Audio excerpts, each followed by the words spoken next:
to, as far as I know. It's all about seeing how each card compares with one another, and by comparison you understand each more. That's how I've used this system.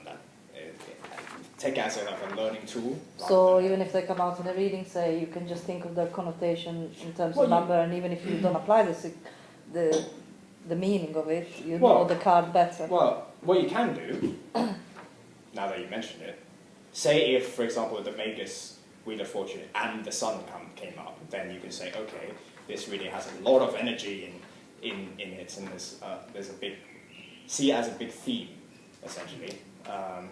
Or like, say, the Emperor and Death comes up. It's like, oh, there's a lot of conflict there, and lots of things are happening. You know, again, this is just one amongst many, but yeah, you can use it like that. You know, which is awesome. Deep understanding rather than just a blanket meaning. Deeper understanding. Deeper understanding. Yeah. It's all what we want in the tarot. And I'm going to talk about this before I join one of those orders, and I'm not allowed to say anything. So, yeah. Where were we? So we've done the 6s. Now let's move on to the 7s. So 6, you were on the point of balance, where you've achieved a optimum speed. Continuing on with the car analogy, 7 is when you start to get off that balance. It's like you're running out of steam a bit and you're wobbling, and you're like, oh shit, I have to get back on the balance. So that's what 7 is in a nutshell. What this sort of represents in terms of the sequence of creationism. So 6 is sort of beginning of life as a unity. 7 is where that all splits apart and you have individual life. Like 6 is like life as like a big concept or idea, phenomena. 7 is where you actually have like individual species, animals, plants, bacteria. That's where all that happens. In terms of the function of the brain, it relates to emotions. So you see, from 1 to about 6, it's all about very big ideas, concepts, and then from 6 onwards, it's all about a lot more personal and down to earth and the makeup of our beings, essentially. So 7, we have emotions. That's also where we have our passions, our aspirations, and all that stuff. So you can sort of see by the Lovers and the Devil, it's sort of implied. I mean, actually, the Lovers and the Devil are paired up together quite a lot. I mean, how would you guys ascribe that? You know? So your emotions, feelings can keep you trapped in a situation or stuck in a situation for a long time. You could actually walk out the door, but you can't because of all the inner turmoil. Yeah. The Devil will change the Lovers. Devil change the Lovers. Anything else? Attachment and choices.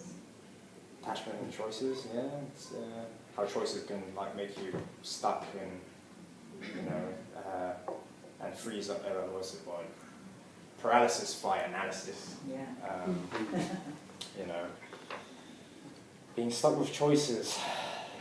And there's also, I would like to add the astrology of it, because the Lovers is Gemini and the Devil is Capricorn, which is like the polar opposites as well in personality. They're not polar opposites on the wheel, but the opposite in personality, where Gemini is all like free and spontaneous, and Capricorn is always so calculating. So they're kind of... I love how this plays into the astrology so much, the system. Like the way the Emperor and Death are Aries and Scorpio. So there's that theme kind of happening as well, if you guys know your astrology of the tarot. Also, 2014 is the 7-year. It's a 7-year. It's although I know people who say it's the Chariot year as well, but according to this system, it's a Lovers because I can go back one. Anything else on the Lovers and the Devil? I mean, psychologically speaking, a relationship is an opportunity to grow up and to discover yourself. you know, through a very close relationship with somebody else. But it's also the opportunity to, well, go the other way, really, isn't it? That's There's very true. no, Yeah, there is an I element remember of a driving instructor once told me when I bought the car, it's not, Uh-huh. you know, not as bad as a bad marriage or something like that. And that's a kind of, you know, it's a benchmark for misery, isn't it? Bad relationship. It's, but there's also a lot of duality, I feel, with the Yes. lovers and the. and the devil, yeah. It's the devil especially. I think it's a lot of people see it as dark. I don't see it as, well, it can be dark, but it's generally a lot of shadow work that goes into the relationship. Yeah. You know, the other side of it, what you need to work at, what you need to sort, what you need to give up or take in, etc. Yeah, sort of the two sides of relationships. Yeah. One's the more fun, you know, like I think all couples have that childlike quality when they're together, where they're just having fun, all that stuff. But then there's the other side. It's like, okay, how do we pay the bills? Well, I mean, also it's the sort of how does polarity get resolved within the relationship? Because people, you know, tend to, you know, people often say opposites attract, They do. and that's true. But whenever you find opposites attracting, you know you're, well, shall we say, that's not entirely a good thing, because very often what the opposite that you're attracted to is a part of yourself that you're not taking responsibility for, and so you haven't grown up in that particular psychic sense. So you might, you know, be a bit chaotic and attracted to somebody who's highly organised. Yeah. And they might be attracted to your chaos, for example. But because you are, you think wrongly that somebody else can take care of a part of your psyche for you, and you won't have to do that bit of growing. And you just those stay where you are. relationships eventually become chaotic. And that's very interesting because that's one of the key issues of. So in my religion of Fatima, your approach to relationships is always, as they say, because there is a temptation to stay the way you are because someone else compensates for you. Actually, what you should be doing is looking at your partner, learning how you can integrate their trait or the traits that you see in them into yourself in order to grow. That's the show. You could better do that with an enemy than a lover, actually. It's easier, yeah. It's easier because I think that's where the shadow work comes in with the devil as well, where you actually have to work on that and realise it. This is splitting off again. So what's the role of a relationship with devil? it's to help you grow, essentially. But once that's done, it's to be cast away. What's the role of the relationship once you have grown? Usually, I'd say that takes lifetimes to do. Okay. You know, frankly, which I think often does. But when part dies, because in order to truly live, then you kind of have to die. An aspect of you has to change. Unless you want to be stuck in the same situation. The devil card gives you that choice because it has the torch to show you another way. There are paths you can actually take in order to release yourself from those attachments. Yeah, you know, and just to link that to what Ben's said just Now, now. death though, what's the role of death in that? To give you a sense of urgency. But death is slow. That's the role of death in life. Yeah. I'm thinking tower, sorry. In terms of tower, death is slow. It's not like the tower. Well, death is again, it's that agent of change where if you look at the lovers and the devil, they are polar opposites. So then death can be sort of that integration together in a way where you're no longer you. You know, your self has died off and integrated that new bit you've gained. So you're seeing it literal. Yeah. Like. Okay. But again, look at all the stuff that Jung writes about the alchemical bath. Check that out. Google that. Alchemical bath. Okay. That's done, mate. So I think that's all for the 7s. So let's move on to the 8s. So now that we have emotions, we have to balance that out with intellect and knowledge. So left brain stuff, Anton's favourite. And so in the 8s, so in the 7s, you have this massive explosion where that unity becomes split off into lots of different fragments. Now yourself, you're collecting all these different fragments again and putting them back together into one solid form, and that's kind of how what logic kind of, I won't say logic, but the sciences kind of does is you analyze the bits, but then you put things together in order to try to make the system work. So that's what the 8s sort of do. It's this putting of things together again, in a way, into a solid, coherent thought and form. So that's why 8 is attributed to logic. Things theoretically make sense, and all that stuff.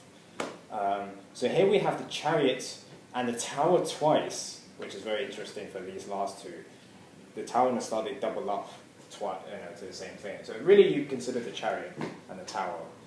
Well, the chariot's where you've got to, when you want to get out of that situation, you've got to grasp the reins, you've got to just go for it and decide, your course of action, and then not be deterred to make the break, to change things. To change what's happening in the tower, which is...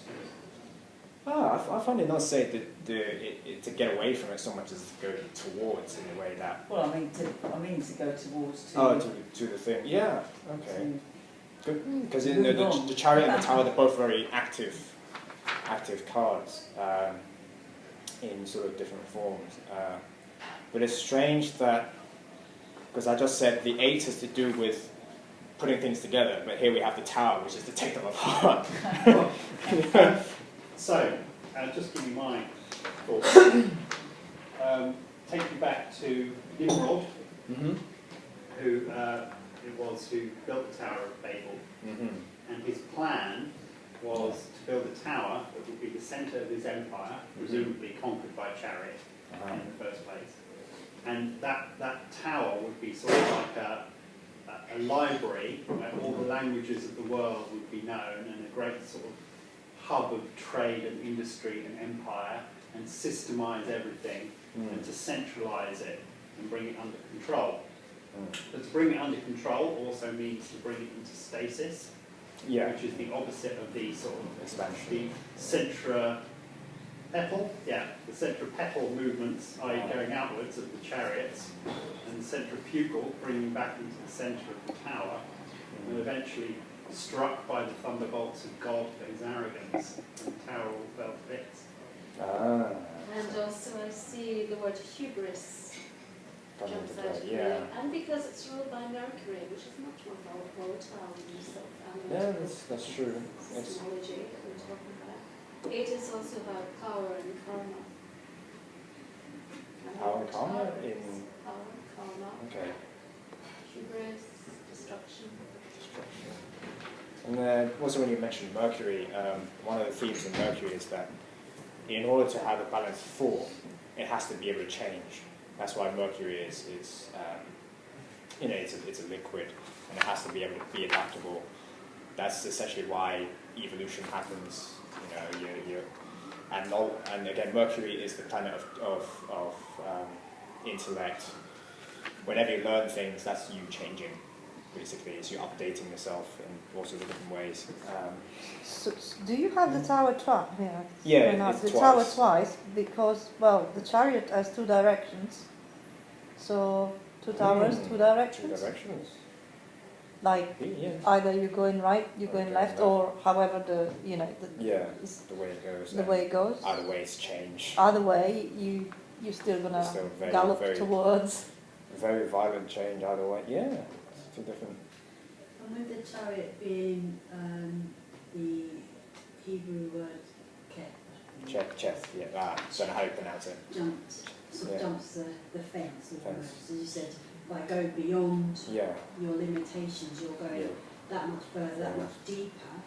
So the higher you are going, the deeper you are going. So you've got that constant flow of mercurial thought processes. So there is that next further element of the tower. That's true. And 0, 0, well that's just the whole, that's 8 anyway, isn't it? Yeah, because 0 is twisted into infinity. It's good, guys. Very interesting thoughts. Well, we might just revolutionize the system, who knows? Oh yeah, who knows? So, What is the F in brackets?